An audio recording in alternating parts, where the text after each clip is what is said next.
आपने हमारे चैनल को अभी तक सब्सक्राइब नहीं किया है तो सब्सक्राइब कर दीजिए, बेल आइकन घंटी भी दबा दीजिए ताकि आपको नए से नए वीडियो देखने को मिल सकें। आज मैं आपको अक्षय तृतीया के बारे में कुछ बताना चाहती हूँ। हमारे भारत में, हिंदुस्तान में अक्षय तृतीया बड़े ही रूप में मनाया जाता है। यह जो है बैसाख की शुक्ल पक्ष की तृतीया के दिन मनाया जाता है। इस दिन सभी लोग विष्णु भगवान की पूजा करते हैं। अक्षय, अक्षय का मतलब है जो चीज़ क्षय ना हो, इसलिए अक्षय तृतीया को दान करने का विशेष महत्व है।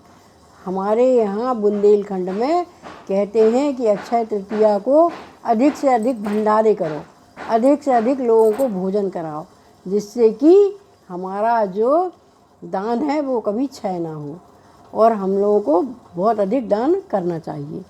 अक्षय तृतीया मनाने का बहुत बड़ा कारण है। इस दिन विष्णु भगवान ने परशुराम अवतार लिया था। इसी दिन कहते हैं कि नर और नारायण का भी जन्म दिन हुआ था।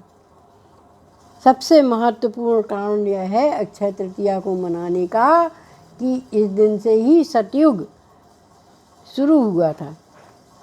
इस दिन कहते हैं हमारे यहाँ सतयुग का आरंभ हुआ था और इस दिन ही हमारे यहाँ बद्रीनाथ केदारनाथ भगवान के पट भी खोल दिए जाते हैं। वहाँ पर भारी संख्या में लोग बाग बद्रीनाथ के दर्शन करने के लिए पहुँच रहे होते हैं और अक्षय तृतीया को बहुत अधिक विशाल मेला वहाँ पर लगता है, जहाँ पर हजारों की संख्या में भक्तगण उपस्थित होते हैं। हमारे यहाँ अक्षय तृतीया का बहुत ही महत्वपूर्ण है क्योंकि यह दिन बहुत ही अच्छा माना जाता है।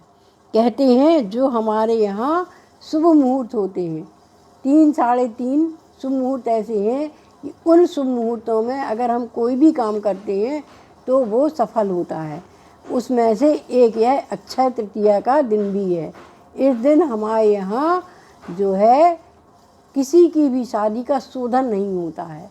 अगर किसी की शादी होना होती है और कोई अच्छी तिथि नहीं निकलती है तो वह होती है अक्षय तृतीया की तिथि और अक्षय तृतीया को बिना रोक टोक के ही हमारे यहाँ शादियाँ होती हैं।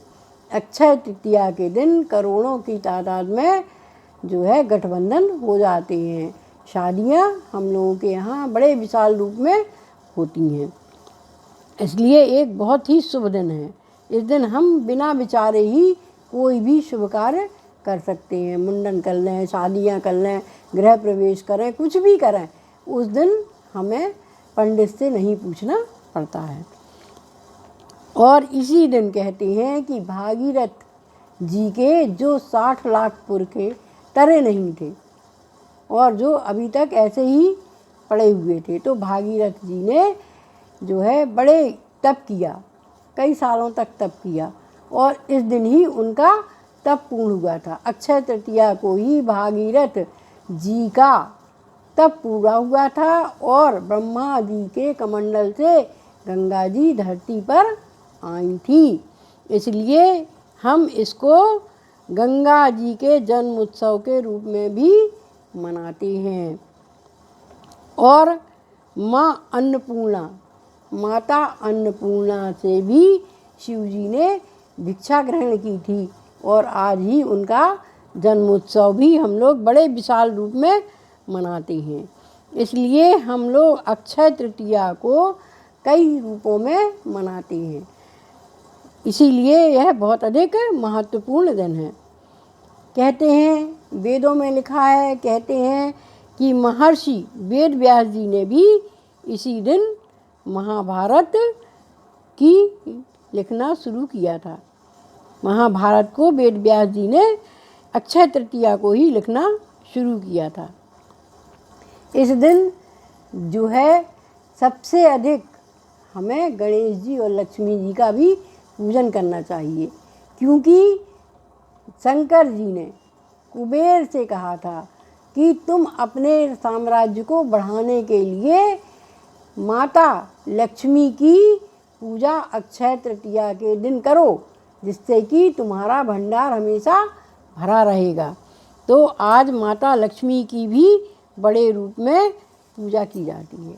और कहीं कहीं तो किसी प्रदेशों में आज अक्षय तृतीया को इतना पवित्र मानते हैं कि व्यापारी लोग जो है अपना लेखा जोखा आज से ही शुरू करते हैं।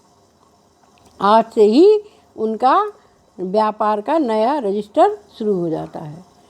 और अक्षय तृतीया को ही युधिष्ठिर, पांडुपुत्र युधिष्ठिर को एक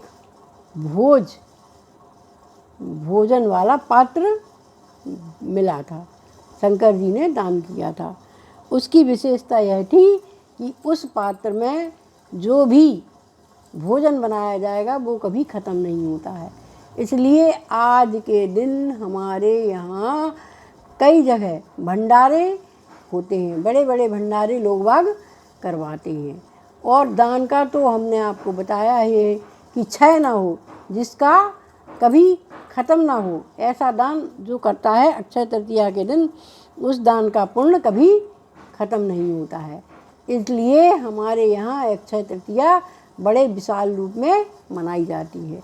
और हमारे बुंदेलखंड में तो कहते हैं कि अक्षय तृतीया के दिन 4 घड़े लाओ, उन 4 घड़ों में जल भरो, जल भरने के साथ ही उसके ऊपर आम और अन्न रखो, और उन 4 नीचे जो घड़े हैं उनमें एक एक चने डाल दो। तो हम इस तरह 4 चने डाल देते हैं।